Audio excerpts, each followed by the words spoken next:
Welcome into the At the Art podcast, episode 124. Pleased to be joined by Loyola High School head coach Keith Ramsey. Keith, man, I'm excited. We finally got a chance to do this. I remember listening to your podcast with Benji when you sent that over, and I was like, oh, hey, Keith's dipping into the podcast realm. I love it. So that was a great conversation. So thanks for hopping on and doing this for me. Yeah, my pleasure, man. This is big league, like with the opening and everything. We got our chyrons at the bottom. We're split screen. This is awesome. I love it. Thank you. No, man, absolutely. I'm fired up to have you, Keith. Let's jump in, man. I mean, you're back at the alma mater as the head coach, where you played in the late '90s. I think one interesting thing, and just kind of doing my research for this that I didn't know about you is that, dude, you were an all-CIF goalie in soccer. I was. I would argue that I might have been a better goalie than a baseball player my senior year of high school. Obviously, that shifted as life went on, but yeah, no, we had an incredible team, incredible coach in Carlos Leon, who's now the AD at Trabuco Hills, and it was definitely a lesson in chemistry and toughness. We were talented, but we also had a really good group of guys that cared about each other, and we're kind of willing to throw down in a funny way in order to win. And so we ended up winning CIF title, beat 𝕼𝕉𝕕 in the final in '98 at Cerritos College, and then pretty memorable year. Just incredible group of guys. Yeah, well, before I go any further, I got to mention, like, you are in your van where you do your podcast, and that fired me up when I first saw you. So appreciate you doing that. But I only know one way, Les. I'm sorry. Creature of habit, right? Yeah. I mean, aren't we all? And so, I had TJ Bruce on this podcast last week or the week before, and he was a pretty big time soccer player in high school as well. And he talked about how that helped him on the baseball field. How do you feel being a goalie in soccer helped you with your baseball, and then ultimately the transition into coaching? Well, so it's interesting because I think the role of a goalie ultimately is a ton of responsibility. I mean, if you mess up, they score. And in soccer, there's many things that lead into a goal. If you're playing midfield, obviously, if you make a mistake, they can potentially mark back and miss a shot. But if you mess up as a goalie, that's it. Like It is 1-0. And as we both know, there are not a lot of goals in soccer sometimes, so that could be it. So I think it helped you in the sense that you're able to understand what your responsibility is. You take it seriously. You mentally are organizing what's in front of you, making sure everybody's in their right spot. So I think from a coaching standpoint, that helps. Obviously, the athleticism side can't hurt. I know goalies don't move a lot, but in your training, you're constantly, quickness, agility stuff. And the hand-eye as well, which, will translate to baseball. So I think the biggest thing is the organization side, the responsibility, knowing that, ultimately you're kind of the last line of defense, and, you got to take that on. Yeah, that sounds very familiar to being a head coach, right? And so you finish there playing soccer, get back on the baseball diamond. You have a pretty strong career there at Loyola, and you move on to Harbor College. And can I quickly say something on my Loyola career? Because I feel like you said I was cut my freshman year. I did not play freshman baseball. I played JV as a sophomore, JV for the first part of my junior year. We had, kind of an arrangement with our coach that year that I was going to start there just based on coming from soccer and being a little bit behind and maybe not as physical.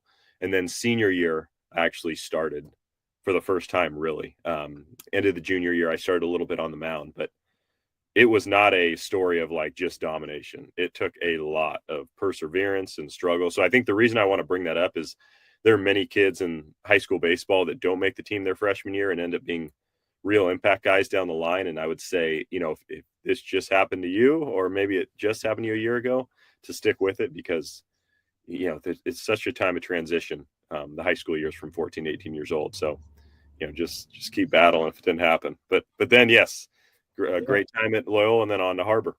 No, I think that's a really significant message. And Keith, I didn't know that about you. And I mean, the perseverance, right? We all hear the story of Michael Jordan got cut from his freshman team, right? And goes on to be the GOAT, but I mean, what was it about baseball that kept you motivated to even continue after being cut?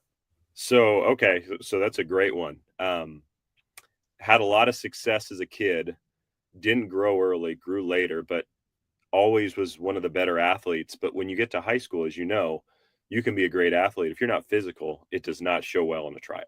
And, I'm centering a ball and it's going 175 feet, and the guy next to me is hitting at 250. And it's an easy decision. I'm just not physical enough. So, so I love the game though, and I didn't want to go out like that, so to speak. And so I think it just reignited a flame of, all right, I'm getting my boom box, because this is the 90s. I'm throwing on 𝕐𝕒𝕣𝕕 and I'm hitting in the backyard. And this is what we're doing until we find a way into a high school program. So definitely motivated. Yeah, motivated me a lot. It was not fun making that walk. I got cut from basketball and baseball my freshman year, which were, I thought, my two best sports. I ended up playing soccer. So great irony of life. Yeah, exactly. And I dig that. A lot of respect for the Tupac comment there. Again, the 90s, right? Yeah. So, okay. So you love the game. I mean, was there ever any a thought in your head like, hey, man, this just isn't for me? Or was it, no, I'm going to prove to myself and prove to these coaches that I deserve this? Yeah, I think it's proved to the coaches. And then my junior year, 𝕼𝕚𝕕𝕕 passed away, who was one of my best friends.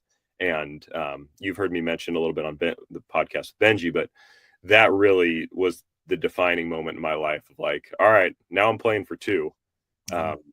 This is, we're going to find a way, because this guy was so good. I can't even begin to describe how talented he was. He was a left-handed hitting catcher, 6'3". I think he was second in the city in home runs as a sophomore.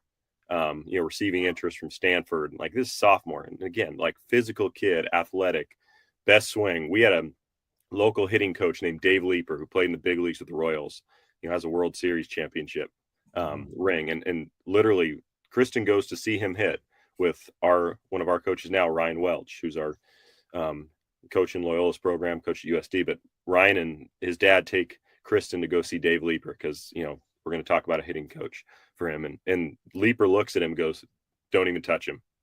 Don't mess with him. He's right where he needed to be. So he was so special on the diamond that it was like when he passed away, it was just a terrible blow for the community. But it was also, for me, it was like, there is no way people aren't going to know about this guy, because he should have been the big leagues. And so I'm going to try and carry on that tradition and get there for him. And that's why I always wore 29, because that was his number. So that was the defining moment to like, this is what I'm going to do with my life somehow, some way.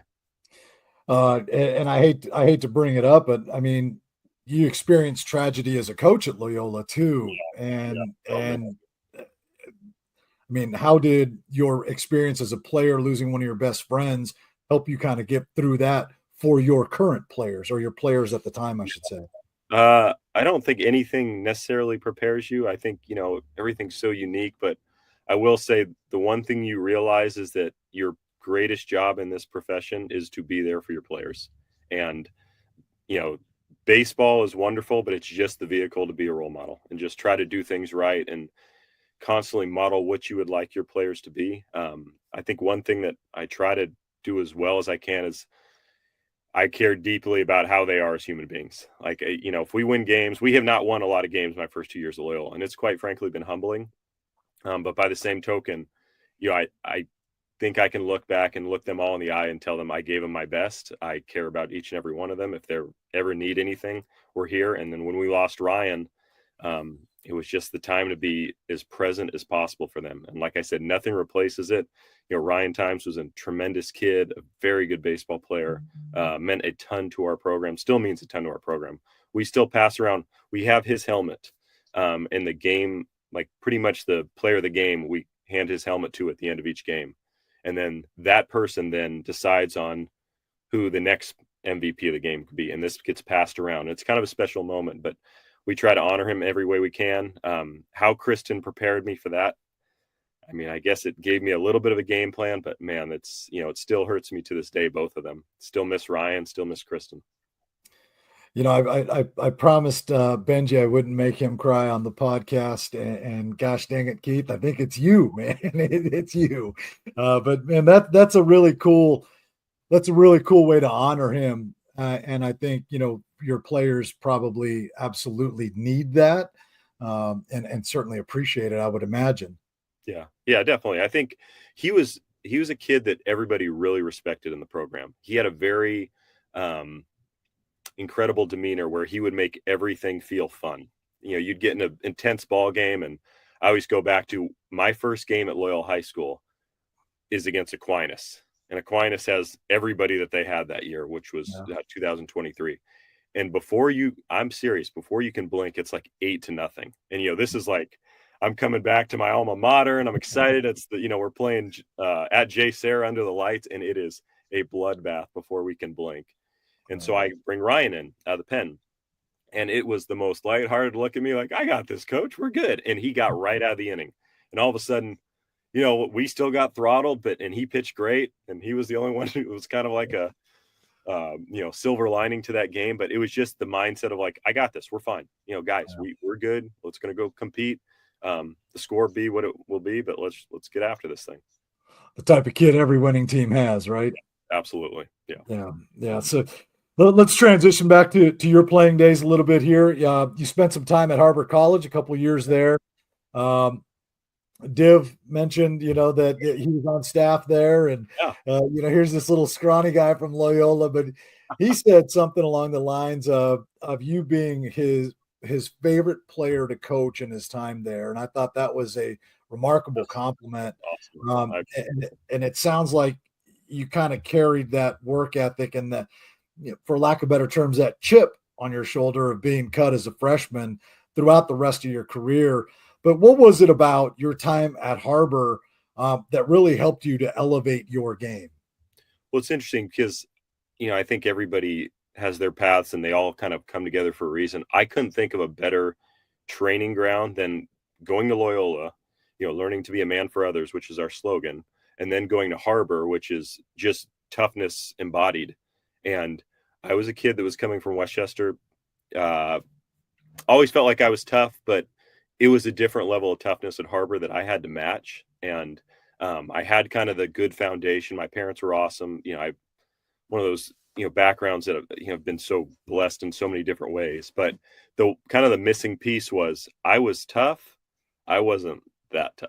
And I needed to match those guys. This is kids from, the Harbor area that, grew up in Pedro and in Wilmington and, that area, Lomita, and quite frankly, they had a harder upbringing. They had to grind and compete every day for things that maybe I didn't at Loyola. And so they taught me how to take it to the next level. And Coach 𝕉𝕚 at Tulane and Coach Div, who's now at 𝕤𝕕𝕕𝕕, I mean, they were huge for me, absolutely huge. And Div actually was at Loyola my senior year, and we kind of went to Harbor together. And the story behind that is I was all set to go to 𝕼𝕚, done deal. I was going to be preferred walk-on. And at the very last minute, we had a meeting with the head coach at the time, and he said, look, we like you, but we're just not sure on roster spots at this point, and you have to try out. And so all of a sudden I was staring in the face of, am I going to play baseball next year? Because there was a chance I was going to get cut. And, Div at that perfect timing said, hey, why don't you go to Harbor? And so he drove me around the campus. I met the legendary Coach O'Brien, who told me they were going to win with me or without me, which I absolutely loved.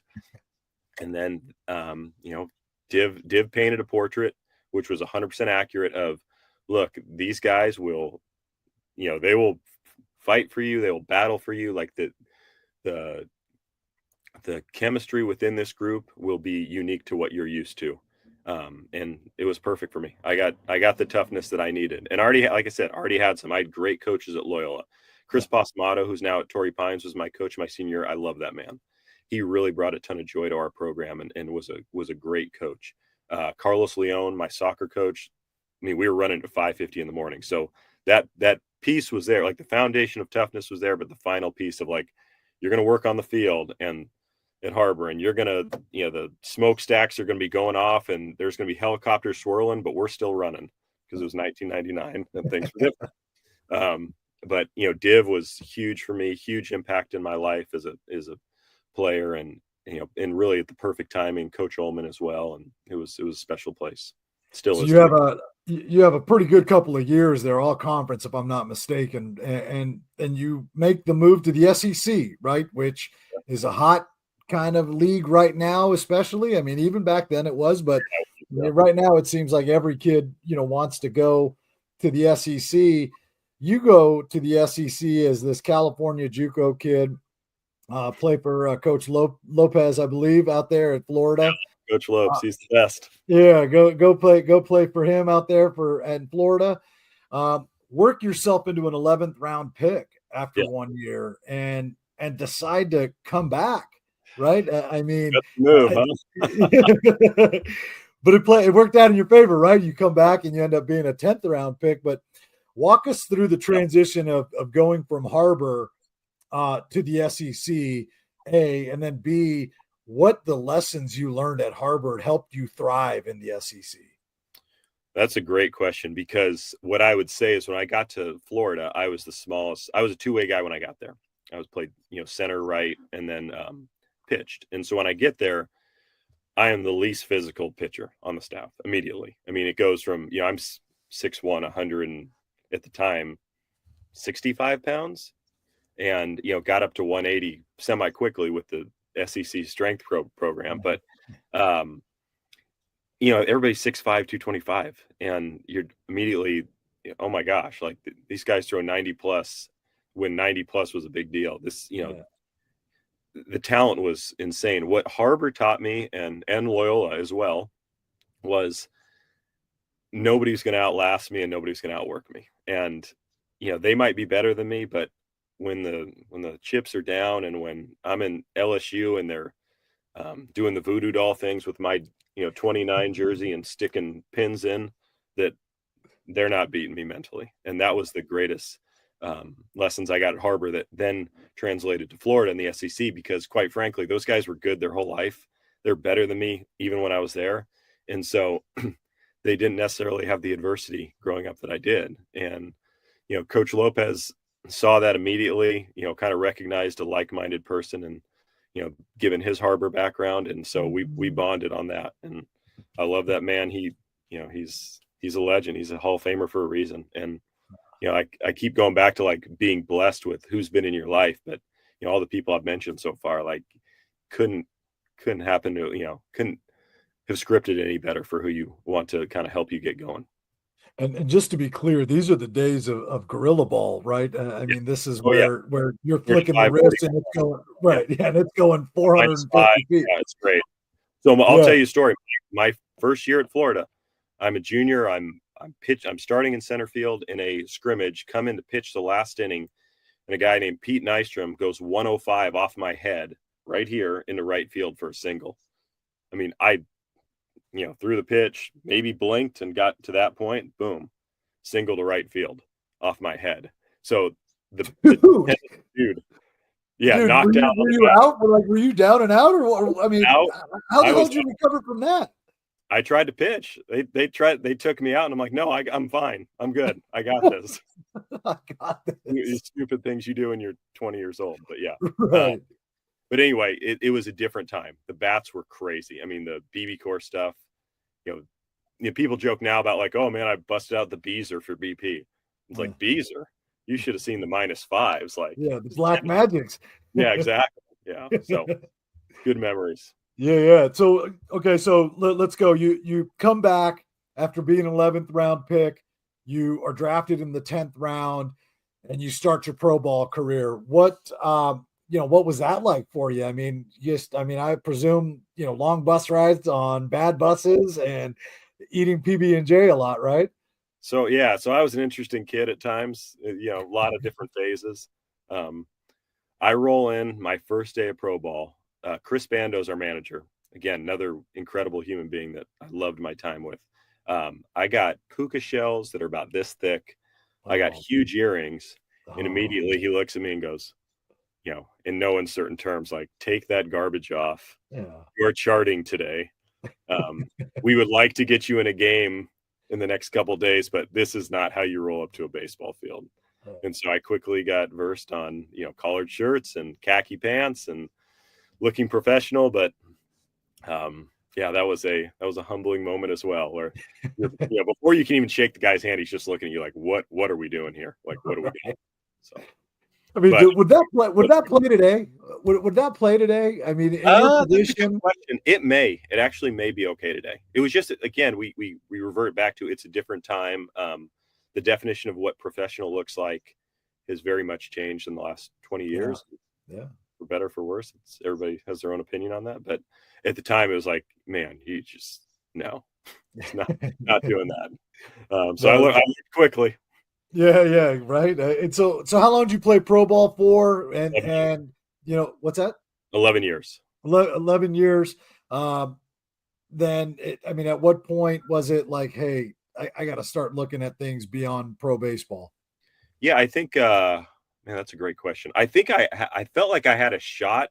I got to AAA for a bit, semi quickly, and I felt like I had a shot till about 2009. And then you start to realize you're 29, you don't throw very hard, never did. So the chances are pretty slim, whether you're good or bad. It's just, you start getting realistic about where you're at. And so 2010, I played in Italy, had a blast, got married that year. My wife, Megan, went with me out there and traveled most of the back half of my career. Retired in 2012 after that season. After coming back from Tommy John, I had it in 2011, but didn't want to end on an injury. So finished 2012. And I would say when I got done, I got my yoga certification. And I can almost promise you there are not a lot of guys on your podcast that got their yoga certification when they were done playing. But it was one of those, it was my rebound chick. I didn't know what I was doing in life. I was, had no, I was a balloon without any kind of thing to grab onto. I was floating around and needed something. And yoga was great because it was something to do. It kept my mind occupied. It kept me pushing towards something. And I would say the biggest thing is, for a lot of baseball guys, it's hard when you're finished playing, but if you can find something positive or like productive to work towards, that will very much feel like your days as a player. So that helped me a lot. Then I started coaching Manhattan Beach Little League with a brief stop at Harbor College as a pitching coach as well. And on the coaching side, I really enjoyed being around the players. I think that's what it boiled down to. In some sense, like they keep you young. The music is, you can attach to some of the music they like, when we're jamming Super Gremlin or, some kind of, Kendrick in the bus and all those things, like kind of keep you, I don't know if it's grounded or young or something, like keep you young. Yeah. Keep you young. Keep you connected to life in some sense. So I loved my time at Harbor. I loved my early years at Manhattan Beach Little League. And so when I talk about who I was coaching, again, you're lucky at the time. I'm coaching Kyle Karros, Chase Mydroth, and they're like 12, 10, 11, 12. And now they're, approaching the big leagues. Jared Karros, Dylan Dennis, who played at LMU, Merrick Baldo, who's with the Nationals. It was a silly assortment of talent. And so we started coaching these all-star teams, and we got to the World Series for the Little League juniors. And we were far and away more talented than anybody. It wasn't a coaching thing. Like we were just write Mydroth 1 and Karros at 2, and you're in business. Right. Well, ironically enough, all those guys played for you at Miracosta. So talk about going from Manhattan Beach Little League to Miracosta High School, and how'd that come about? So it's interesting because I actually coached 1 year at Crossroads before Miracosta, and the athletic director at Crossroads was a guy named Ira Smith, who I have as much respect for as anybody. I mean, this guy led Division I baseball in hitting 2 years in a row. So he was an incredible player, played a long time in the minor leagues. His son, Miles Smith, I think is now with the Reds, played at UC Irvine. Just another incredible mentor for me, and somebody who offered me the job at Crossroads and did it in 2016 and absolutely loved it. Went to Costa the next year in 2017, largely because of those kids I mentioned. Like I had long-term relationships with them. I had, a great relationship with EK from coaching with him during the Manhattan Beach Little League days. And so that kind of transitioned into into Miracosta. And, I honestly had a really good situation. I had a ton of talent. We worked hard for it. We continued to, get the facility to where we wanted it to be. It was very much a passion project in a lot of ways, but, definitely special times. I talk about it all the time with people. Couldn't ask for a more perfect situation. Had great assistant coach and Warren Trott right out of the gate, and Chris Costley. Cass Olson, who was there before me, did an awesome job of, for many years, just having a great program. So, you know, a few of the things we kept because it was so plug and play in some sense. But, you know, again, like that's kind of the origin of coaching into getting going. So, yeah, that's where you and I met was those early years of you at Mira Costa, and I mean, gosh, the talent you had there was outstanding. And what's awesome to me is, you know, so much is made of, yeah, but he didn't win, you know, a Division I CIF title. Well, here's the deal: there's only one team that wins, right? And it's the hardest tournament in the state, really any sport to win. Really okay, great, but yeah, that's great. He didn't win, but he's got 30 guys playing in college. Yeah. You know, a handful of those guys are going to go on to pro ball. A couple of those guys are going to be big leaguers. Like, yeah. I mean, at what point do we kind of abolish this? Yeah, but he didn't win a CIF title thing, right? Well, that's the inside the NBA thing, right? Like when those guys are on the panel and like they're all giving Chuck a hard time because he hasn't won a title. And it's like, right. Dude, I was playing in MJ's era. What was I going to do? Like, right. that's I always go back to in 2019, we had an incredible team. We had Jared Karros on the mound. We had Christian Bodlovich, who went to A-State. We had Merrick was our closer, who went to LMU and now with the Nationals, Merrick Baldo. We had a lineup of Mydroth, Kyle Karros, Dylan Dennis, Jonah Story, Nick McCurry. I mean, we were loaded. Nick Carpino, and all college guys. All college guys. Yeah, I mean, like, you know, crazy amount of talent. And I'm sure I'm missing somebody, and if I am, I apologize. But the point is, our first round, we beat Jay Sarah and Gage Jump, and Gage was dominating against us. And it was, you know, he got to a pitch count thing, and we got a couple at the end, and we win. Second round, we are Notre Dame and Lucas Gordon, and, you know, you just fill in the blanks of who they had that year. Yeah. So you win those two games, and then, you know, for your congratulations, now you have Jared Jones at his place. I was at that game 99 with a slider, and he rakes. Yeah. And so that, you know, we lost in the quarters that year. And that's why if anybody wants to say anything, you haven't won a title, it's like, hey, man. right. Tough sledding in D1. Like, right. Yeah, absolutely. You're talking about a current every year, but, you know, like it's right. A current SEC pitcher, a former guy at Texas, right? And then a current big leaguer. Big league borderline ace who, you know, some people think is nastier than Skeens, quite frankly. I've heard that talk. So that's who we lost to. And by the way, not only did he carve on the mound, he hit a bomb in that game, right? Yes, he did. Yeah, and pimped it to high heaven. yes, he did. Yes, he did. I love him. I don't think a bunch after, and you know, it's again like I go back to me as a 17, 18-year-old. Yeah, 17, 18 years old. Yeah, he was fired up. It happens. Right. And that atmosphere was electric. I mean, that place was packed. It was awesome. I would have loved to won it, but dang, that was a fun day. Yeah, absolutely. Okay, so you get the call. Take us through going from Mira Costa to the alma mater, right? What was that call like for you? I mean, was that always kind of like the dream job for you?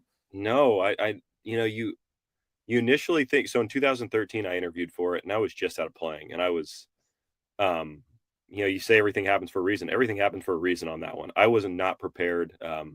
They ended up hiring Mike Cordero, and he had like Quinn Brody and Nate Hadley and, you know, Beetle and all these guys that were Pac-12 pitchers. And I don't think I was organized enough at the time. You know, I was 33 years old. I'd never really coached at that level. And so they went with Cordero at the time, which I'm grateful for, because I got all these relationships that ended up coming along the way. You know, got to coach at Crossroads, got to coach at Mira Costa, which I wouldn't trade for anything.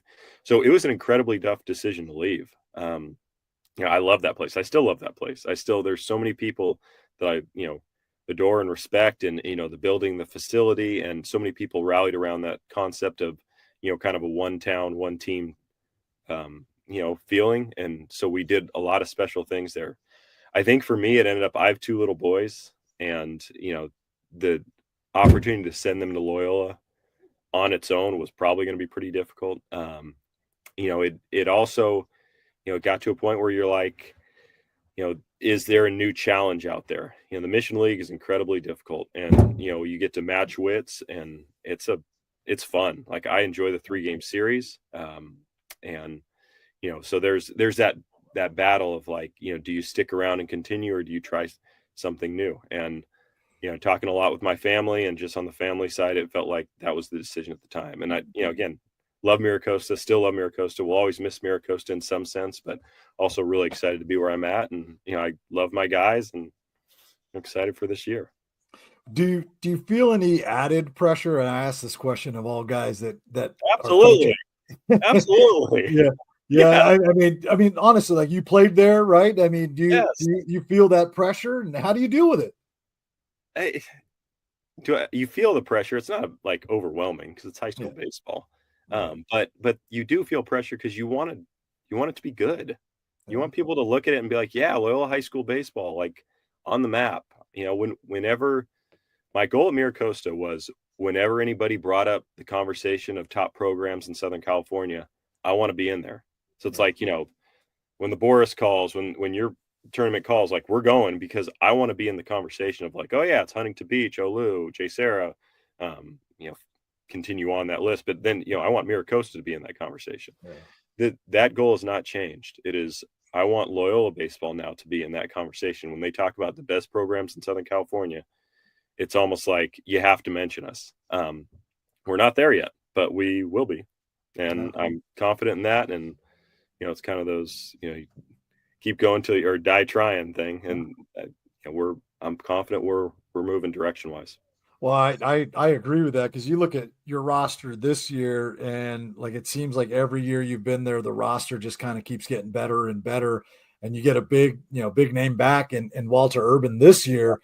I mean, why does nobody talk about Walter Urban and sing his praises? It sounds like, I mean, me and Hardy, who works for us, I mean, are the only guys that are all in on this guy as a hitter and as an outfielder. Yeah, no, I love him. I think he's fantastic. I go back to, there are multiple games last year that if he's playing center field, we win, just because he's so special, not because it was, what we had wasn't good. The guys we had playing out there were great. It's just, he's a different level defensively. And, I think the biggest thing for him is, he had an injury last year. And so he was battling back all last year and never was quite 100%. But now with him being 100%, he's a special player, and we're lucky to have him, kind of marking down that area. There was a ball hit yesterday, in the gap, hit pretty well, deep all the way to the wall. And right when it says, I'm like, oh, that's an out. Like, not even worried about it. Walter's out there, it's an out.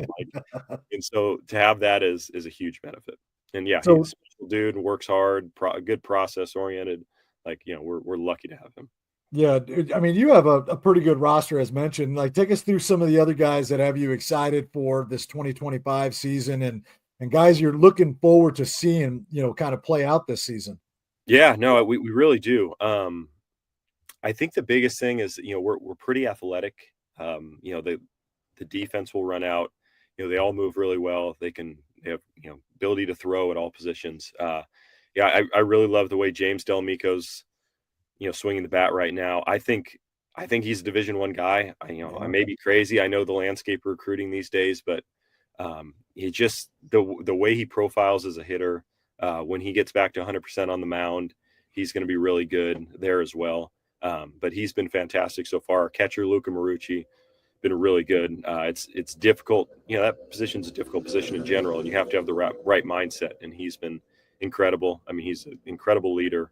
Had a big swing yesterday. Jack Murray is another USC commit who transferred from Boston. He's a stud. Like, he's really good, left-handed hitter. Like the way he moves as well. He's playing short for us right now. Been fantastic. I mention a lot of people, so just giving you a heads up. Keep going. No, this is great. I mean, this is what this is all about. Right? Walter.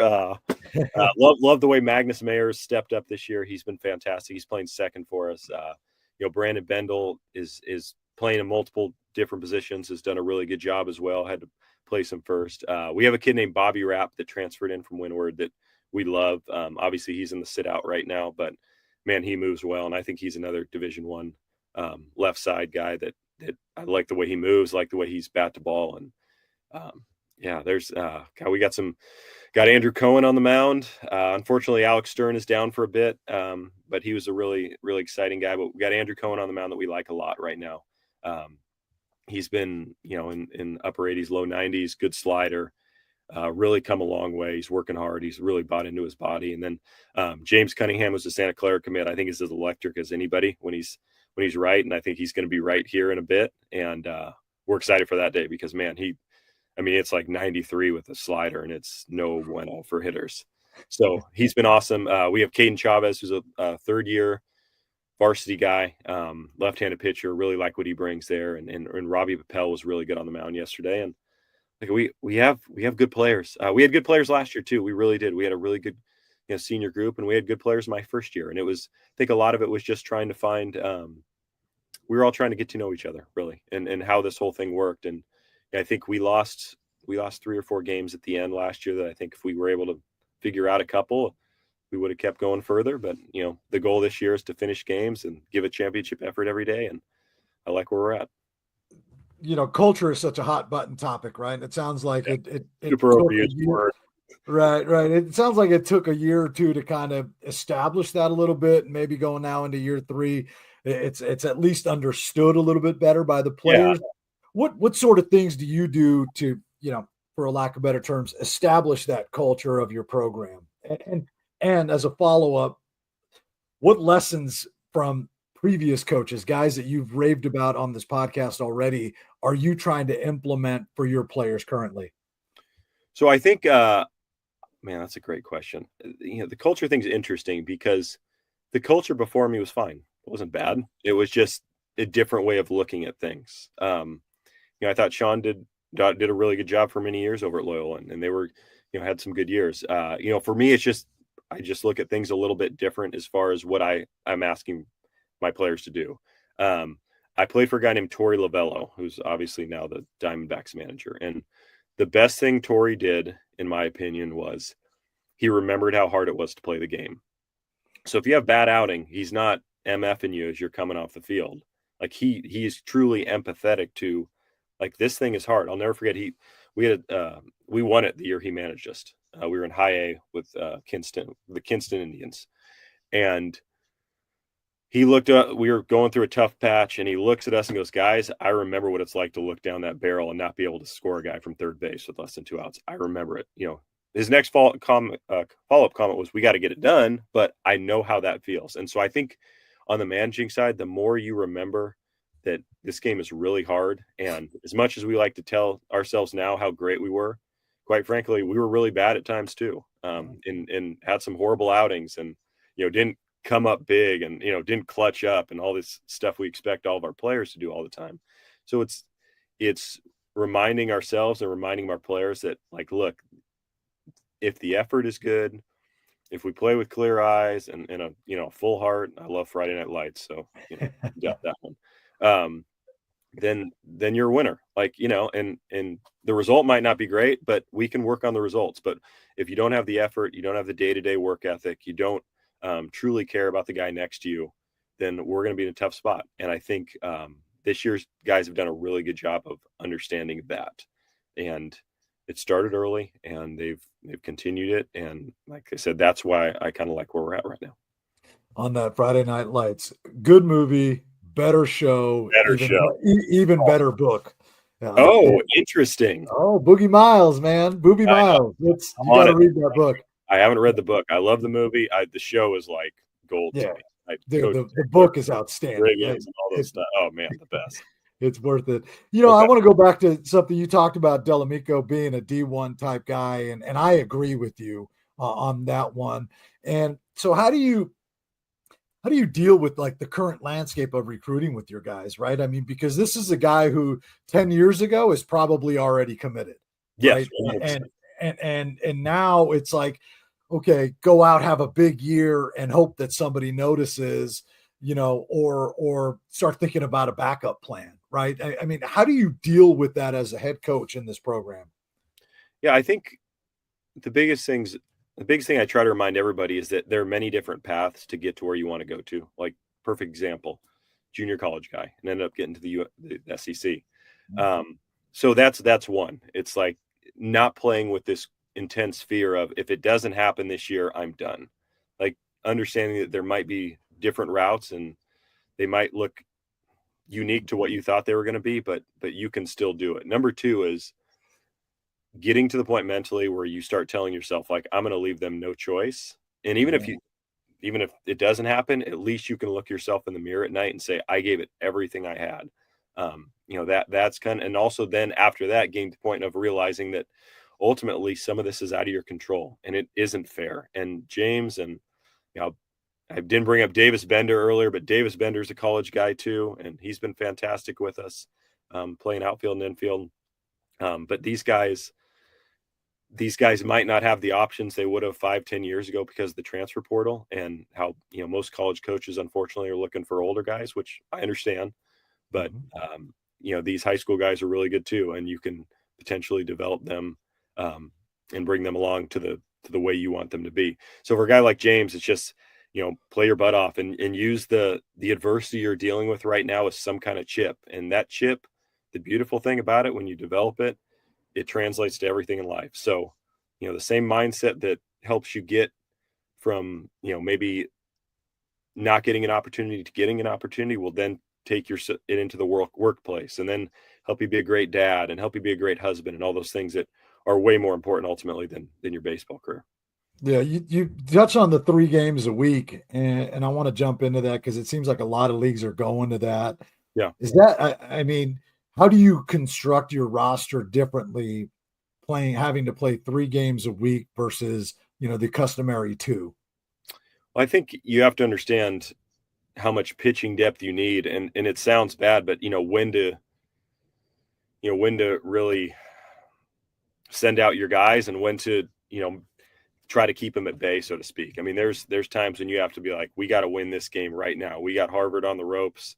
We can't wait. I don't care if it's Tuesday. Like we gotta load up. And there are other times where if you're 5-2 and you just, hey, keep them close and we got to get ready for tomorrow. I think it ultimately boils down to how you manage your rotation and in your bullpen and things of that nature. I think on the raw lineup side, yeah, you're going to do some matchup stuff. If you see something you like, maybe there's a guy that you're going to play a little smaller that week versus other weeks. Maybe they're not as physical on the mound, so you can maybe punch a little bit or try to drive a ball. But I think basically it's the bullpen usage is the biggest thing. You grew up in this area. You've now coached in this area on the high school level. You played in this area, obviously, coached here for the better part of a decade. What is it about Southern California baseball? I mean, I have this conversation with my counterparts in other states, and they just don't get it, right? They think it's, California is just braggadocious, right? And this and that. I mean, and I always point to the quality of coaches, right? I mean, you look around at some of the top programs in this area, their coaches have been doing it for 15, 20 years. And then you look at, obviously the weather. I mean, that for me is a diminishing factor, given that, all these indoor facilities, kids can practice, you can play, you can do all that stuff. But I just think the depth and quality of teams and programs in Southern California and Northern California and the Central Valley, it's obscene on some levels, right? For sure. So I'll tell a quick story that it's very old, but it's interesting and kind of speaks to your point. So my first year coaching Manhattan Beach Little League, I'll tell you who the coaches were in the league. Brian Bowles, pitching the big leagues with the Blue Jays. Michael Garcia-Parra. Myself, Hugh Quattlebaum, who's now the hitting coach for the Braves, and Ira Smith, who's, I mentioned earlier, the AD at Crossroads and played, I want to say 12 years in minor league baseball. That was the Little League junior coaches for Manhattan Beach that year. Think about that. Like this, we're 13, 14-year-old kids in Little League. That is the coaching they're getting. And I mean, it's the level of coaching I think is very good. I think the interest level from families is very high. Obviously you speak to the weather, also incredible, but you get to the high school level and like there are really good coaches out there, man. I mean, I want to tell a quick story just because we're on here and it's high school sports, but my first year at Miracosta, we're playing in the Palm Springs tournament, and there was a bunch of weather that happened, and we weren't quite sure if we were going to get a final game or if we got into the bracket side or if we were just playing a consolation game. But long story short, we make this arrangement with the tournament official that we're going to play Huntington Beach in 17. So you remember that team? Yeah. Hagen Danner, Yeah. Yeah, Yeah. all those guys, Nick Prado, like Prado. just, and Yep. in my opinion, one of the best coaches in high school baseball countrywide, and 𝕤𝕤𝕤𝕕𝕤. Right. Right. And so we end up playing them. They're into it. We're really into it because we're playing the number one team in the nation, and we end up clipping them in a 6-inning game. So 6 innings. It wasn't a full 7, but Baldo strikes out Prado to end the game and like full fist pump because we're on a time limit. Good old winter ball in Palm Springs. Yeah. And so the game finishes. Benji could not be cooler to a first-year coach. Yeah, I was my second year at coaching, but first year at Costa, and first year time he'd ever met me. Yeah. And to this day, like, that is literally my favorite person in high school baseball, and I'll say it. I don't have no problem saying that. Love that man.